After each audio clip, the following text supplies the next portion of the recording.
Closer by Linkin Park. I'm going to show you how to play it. Just real quick before I get into the lesson. The plan is, all being well, this video is going to drop on the 20th of March, which is or would have been Chester Bennington's birthday. So just wanted to really quickly say, obviously rest in peace to Chester. If you're familiar with my channel, you will know that I've had my own issues with mental health, substance abuse, and I'm quite happy to speak openly about those because I think it's great to be able to, you know, talk about these things, and hopefully if anyone else here watching, or if you know someone that has these problems or challenges, you know, just do the right thing. Make sure that there's loads of help out there. Get some help. If you know someone that is, like I say, in difficulty, make sure that they know that there's help out there, because we don't need to lose any more people whatsoever. So I'm not preaching. Let's get into the guitar. With that said, this riff I've used recently on another video explaining different tunings, so I didn't do the lesson for it on there because I just wanted to concentrate on the tunings.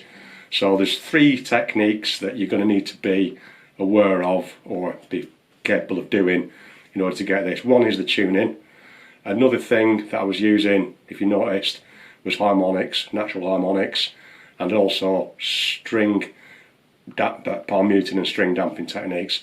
So I've covered all those on videos. I'll put links in the description as ever, and also a link to the tab or the Songsterr or both or whichever.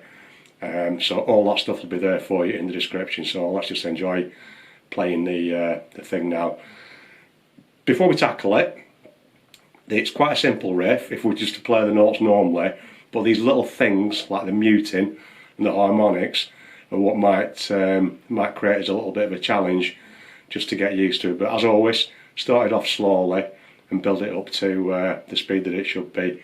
So to begin with, my muting, my palm muting, I've talked about this before, and it's all about touch and feel with your picking hand, how much you're muting. Now in this song, we need quite a delicate amount of palm muting.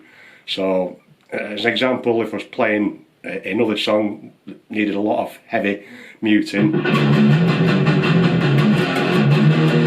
I'd be muting quite heavily. With this song, we just need to get a good little balance so that we are muting the string a little bit, but not killing it like that too much. But we don't want it ringing out, so we just want to.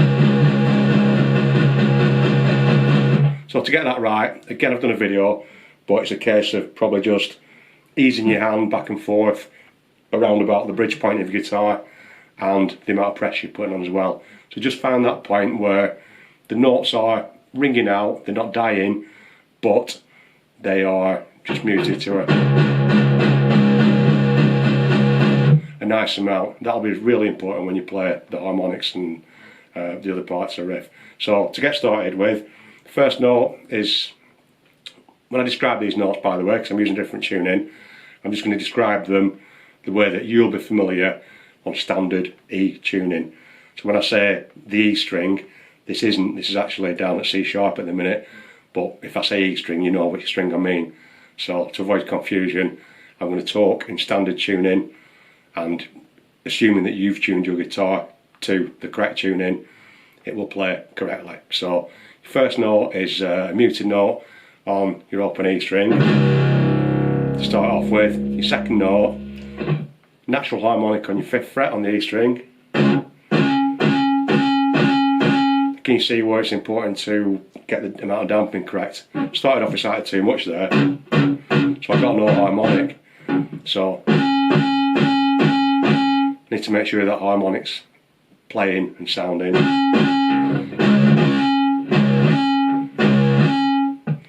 The next note, the 3rd note, we're actually playing. We keep our muting on throughout, by the way, through all these notes. So once we find that sweet spot, we can leave our palm mute there and carry on playing. So we've got the 3rd note is actually, it is an open E string, but we're also going to try and choke it a little bit with our fretting hand as well. So rather than it being it wants to be a bit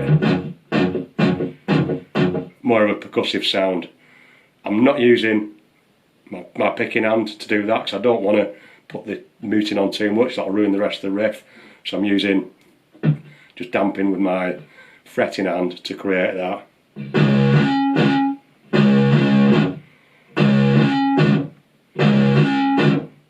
So that's the first 3 notes. The 4th note is, it's going to be the 7th string, sorry, the 7th fret on your A string.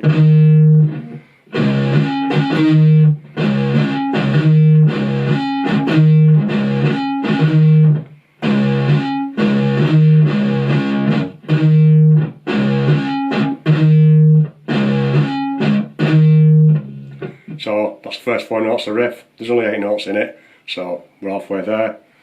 Once we get that down, probably practice those until you can play it.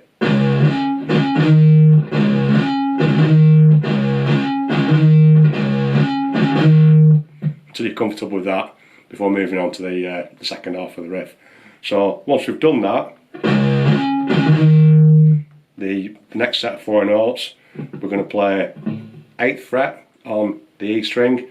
The way I've chosen to do this is to use my 4th finger, so I'm in roughly the similar sort of hand position. I know some of my students aren't that comfortable using the 4th finger. You could do it with your 3rd finger if you wanted to, or I don't know, I'm not going to say 1st or 2nd finger. Don't use anything lower than your 3rd finger, otherwise it's going to trip you up. So I would suggest using your 4th finger. So that's your 5th note, that's your 8th fret on your E string. The 6th note is going to be a natural harmonic, 7th fret on your E string.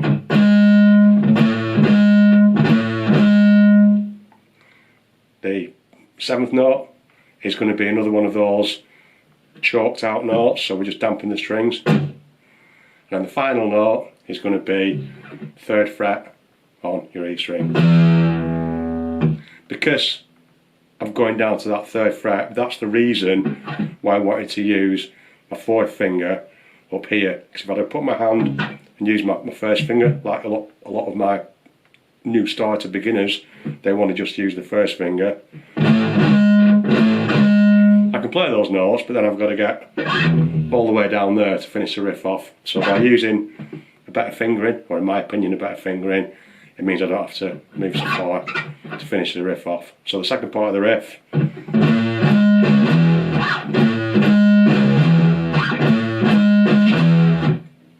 put it all together, do it slowly.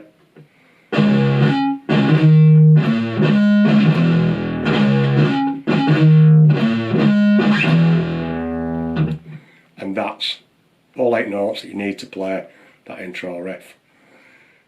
Get your damping right, that is the key to it, and your harmonics and those little choked out notes. All those techniques are very popular, certainly with Linkin Park and in that genre of music, new metal, crossover metal, whatever you want to call it, particularly when you're using these different tuners as well.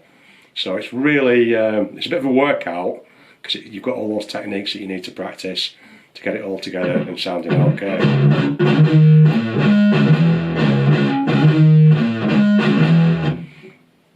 As I say, build it up to speed later. Now, I'm going to leave it at that for now, because that's the only really challenging riff in the song. There's about another 3 riffs in the song, but if you can do this one, you'll be able to have a look at the tab yourself and do the other one. If not, if you want me to show you the other parts of this song, the other riffs, I'm happy to do that. Just drop me a link in the comments, or send me a message, and I'll have that on another video. I've learnt them all anyway, I know the song, so it's no trouble to me. But the other ones are just fairly straightforward, chordy sort of bits, so when you come out of that, you've got your...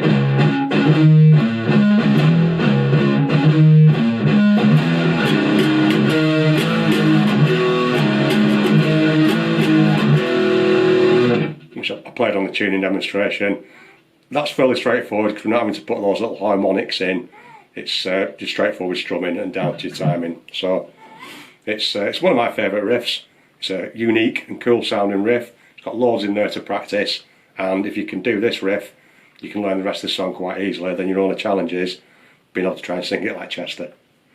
Enjoy.